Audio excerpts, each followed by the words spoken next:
Brought to you by Techno Camon 30 series.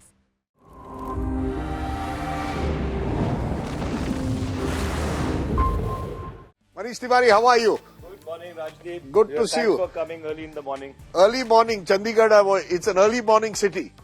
Well, Chandigarh is an early morning city because you'll find a lot of people out in the parks, out of the lake, as early as 4:30 in the morning. So it's a city which has a fairly decent fitness culture, so as to speak. Okay, let's talk about this election for you in Chandigarh.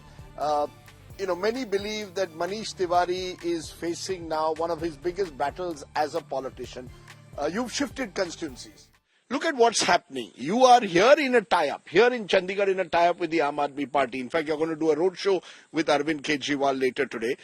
In Punjab, Congress is taking on AAP. In Delhi, Congress and AAP are together. Explain this. You see, for a voter, the voter will then raise questions. Is this simply a marriage of convenience? Where it suits you, you'll tie up, hum saath saath hai. Where it doesn't suit you, hum aapke hai kaun? Well, what is the fundamental challenge in this election? The fundamental challenge is to ensure that 2024 does not become the last election in this country. The fundamental challenge is to ensure that the Constitution of India is not abrogated by those who are in power in Delhi. The fundamental challenge is to ensure that the idea of India on which this nation stands is further strengthened and consolidated. All these three things are being challenged by the Bharatiya Janata Party and its rule. I'm sorry to intervene. When you say that this is going to be the last election in this country, if you lose, isn't that fear-mongering? It's almost as if saying that the BJP has no right to be in power. If they are in power, it will be the last election. Well, Rajdeep, if you look at the last 10 years in a perspective, the drift towards authoritarianism, the drift towards almost becoming a quasi-one-party state, the undeclared emergency that we live in terms of the curtailment of fundamental freedoms, including the freedom to dissent and criticize, which is intrinsic to the freedom of speech. This is something which has become pervasive in the past 10 years. So therefore, this is not fear-mongering or dog-whistling. These are real concerns which any Democrat should have, and therefore, to come back to your earlier question that why are we not in alliance with the AAP in Punjab? Because in Punjab there is a normal democratic situation whereby the BJP is completely absent. The national challenge today to preserve these ideals and values is from the Bharatiya Janata Party, and so therefore where the India Alliance felt that we must get into an alliance, we did in Chandigarh, in Haryana, in Delhi, in Gujarat, in various other places. In Punjab, yes, we are fighting separately. And this template is not something which is unique. We've been fighting the left in Kerala for decades, and we've been cooperating at the national level. No, the reason I'm asking you this, you were, I remember, INB minister at the height of the India Against Corruption when Arvind Kejriwal had targeted your own leadership, and many believe it was responsible in a way for the decline of the Manmohan Singh government. Now you've got a situation where, you're tying up with the same people who once called you corrupt. The voter may well see this as stark opportunism. Well, it is not stark opportunism. No society remains static. Challenges evolve, societies evolve. We are facing an unprecedented reality where after 1952, for the first time, the Constitution of India has been questioned and is under challenge.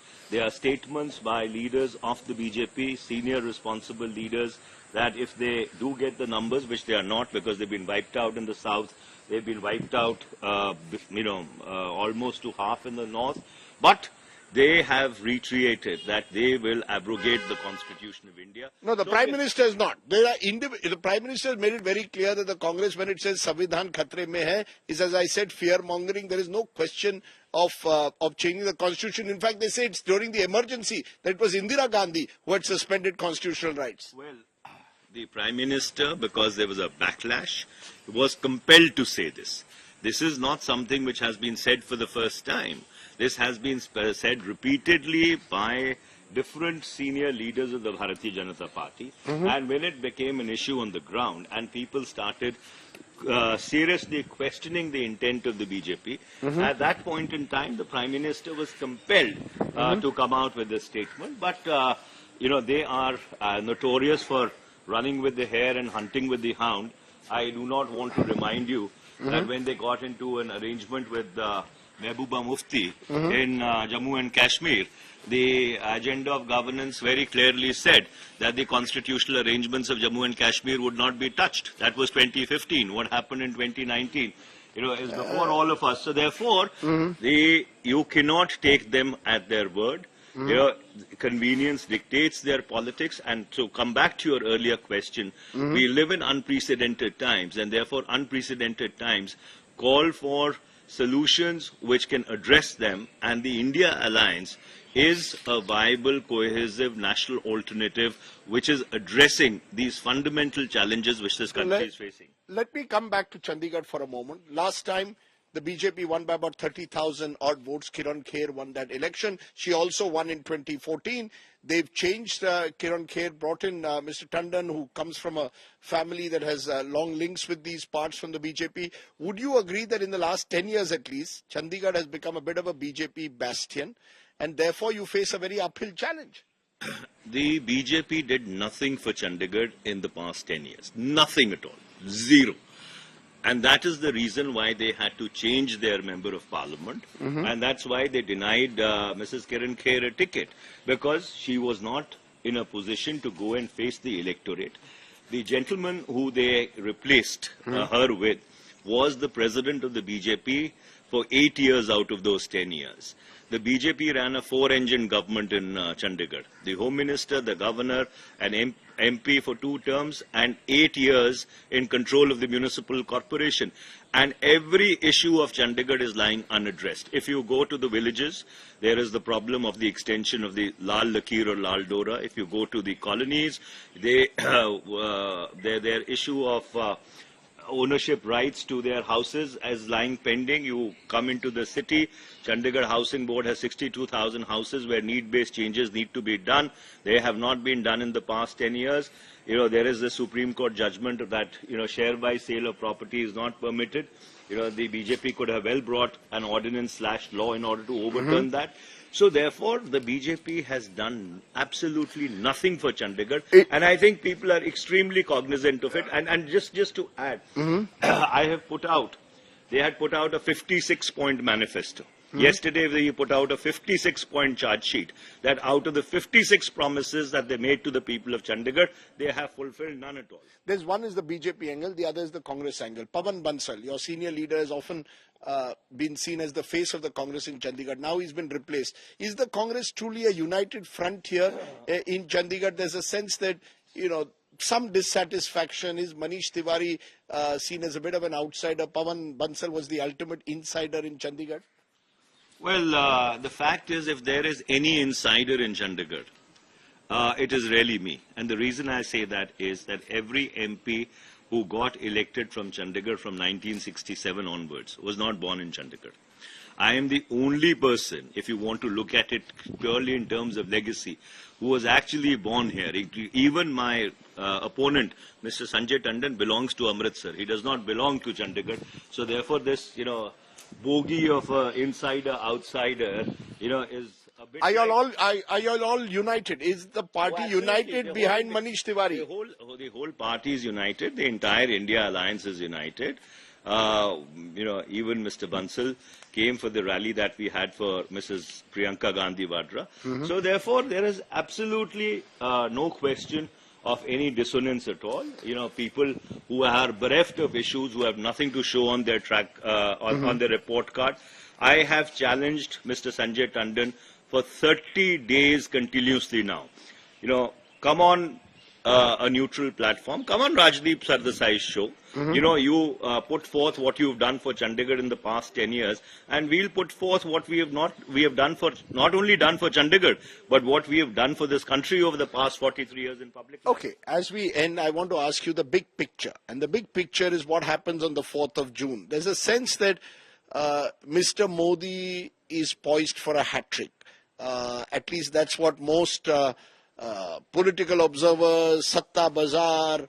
We don't know what the exit polls will say, but there's a sense that the BJP will win 3 consecutive wins. Where does that leave the Congress party? Where does that leave leaders like you who've been pushing in the past for change? You were seen to be part of the G20 of the Congress that was pushing for change, wanted an end to the status quo. Where does that leave leaders like you, Manish Tiwari? This country is looking for a new morning. And 4th of June will be a new morning. The India Alliance will form government on 4th of June, and all these naysayers and Satta Bazaar operators and pseudo-cephalogists will be proven wrong. There is undercurrent which has swept across this country, and as I say, Bharatiya Janata party दक्षिण में साफ है, उत्तर में half है. जो 400 seat की बात करते थे, शायद उनको 150 भी लाना मुश्किल. No, but that's of course your best case scenario. Are you prepared for the worst case scenario? As I said, you were part of that group that had questioned the Congress leadership. Is that all over? Do you believe that Rahul Gandhi can actually deliver this election for the Congress? And where does it leave the Congress if the worst case scenario materializes, that you don't even enter 3 digits once again? There will be no worst case scenario. There will be an India Alliance government, mark my words. And Mr. Rahul Gandhi, after his walk across the country from Kanyakumari to Kashmir and his Nyay March from Manipur to Mumbai, has truly shown his grit and mettle and has demonstrated that he has the capacity and he has the stamina to fight the long fight. So you believe that the India Alliance will form a government led by? Well, led by, once the India Alliance partners sit down and decide. Mr. Kharge has called the meeting on the 1st of June, and obviously the meeting has been called with some purpose in mind. So you actually do believe, Manish Tiwari, that all the concerns that you had a few years ago have been addressed in the Congress party. You actually believe and Rahul Gandhi is a changed man, is reinvented. Well, in the sense, as I said, that Mr. Gandhi has proven his grit and his determination, his stamina and mettle. Insofar as the issues that we had raised, a large number of those issues were addressed. Some of those issues obviously remain within the realm of the Congress President's decision making. And I think what has happened is that there has been a cohesive Congress which has become the anchor of the India Alliance and has taken on these forces.